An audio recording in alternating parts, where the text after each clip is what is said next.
Hey guys, Bobby here, and if you're a content creator looking to up the quality of your videos, but you don't want to break the bank and you don't know where to start, then this video is for you. That's right, in this video we're talking about how to easily set up a YouTube studio or home studio on the cheap. Now, I've gone through a lot of shooting setups for the tutorial stuff that you see here on my channel, some more or less challenging than others.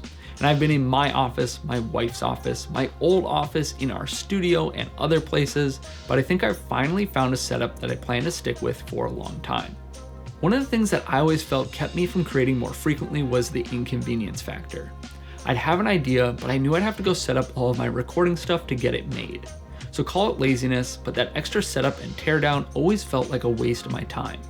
So, like many YouTubers, I set out to find a more permanent solution. I wanted something that I could keep relatively set up to the point that I could have an idea, write up a script, and then all I'd have to do is turn everything on and start recording.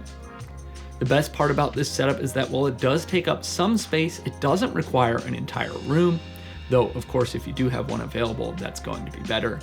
And if you've already got a camera, there isn't too much else you'll need to get a good look and sound for your videos. I actually put together this setup with spare things that I had laying around, mostly older and cheaper. And we do have new lights and audio, but before I set those up, I wanted to show how to get a nice look without breaking the bank. All in all, aside from my camera, I have two lights, a gel, a mic stand with a mic, and that's pretty much it as far as necessary items.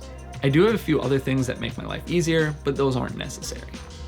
So let's go around here. I'll link all this stuff in the description if you want to pick it up. First and foremost, you want complete control of the light. So that means ceiling lights off, and if you're near a window, draw the curtains or cover it up with something like a reflector.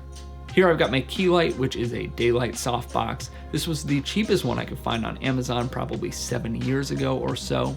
It's not the best light in the world, but you don't need the best light for something like this. I actually found a similar one for $40 on Amazon.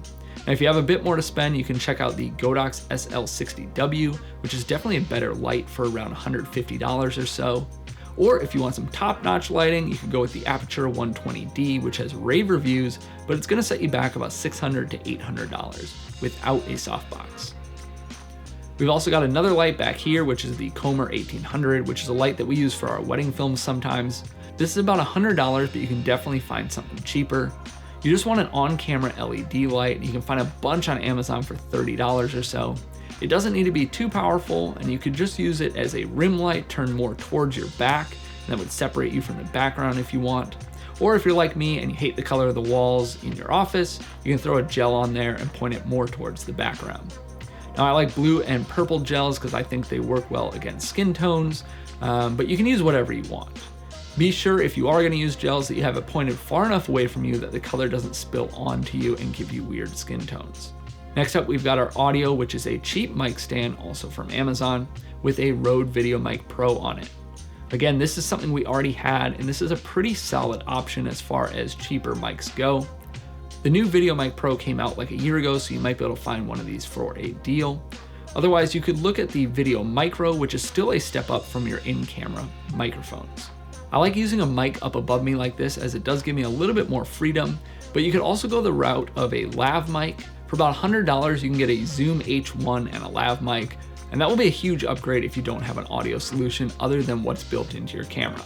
Of course, you can go the other direction, spend a bit more to get a more proper mic like the Rode NTG series, but if you do that, you'll also need a different recorder, so keep that in mind.